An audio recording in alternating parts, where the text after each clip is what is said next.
الطماطم دلوقتي رخيصه وحلوه، نستغل ان الطماطم رخيصه ونجيب ونخزن. يعني احلى طماطم في السوق كيلو ونص ب 10 جنيه. انا بجيبها واقطعها نصين زي ما انتم شايفين كده، نصين من غير ميه او اي حاجه. بتحطيها على النار هي بتنزل ميتها وبتستوي.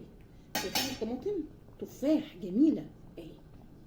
وفي كمان ب5، وبس انا ايه بحب اجيب احلى حاجه اهي. دي كيلو ونص ب 10 جنيه.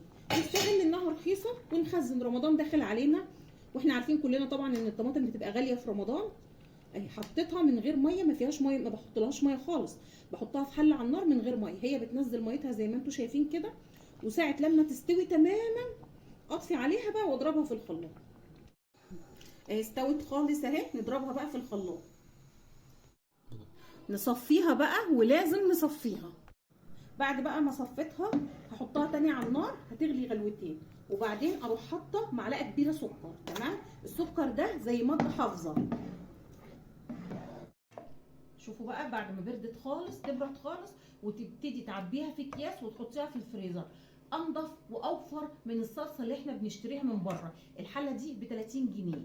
جايبه 4 كيلو ونص طماطم ب 30 جنيه. شايفين؟ لا مواد حافظه ولا كل الكلام ده. نعبيها بقى في الاكياس ونحطها في الفريزر. بسم الله الرحمن الرحيم.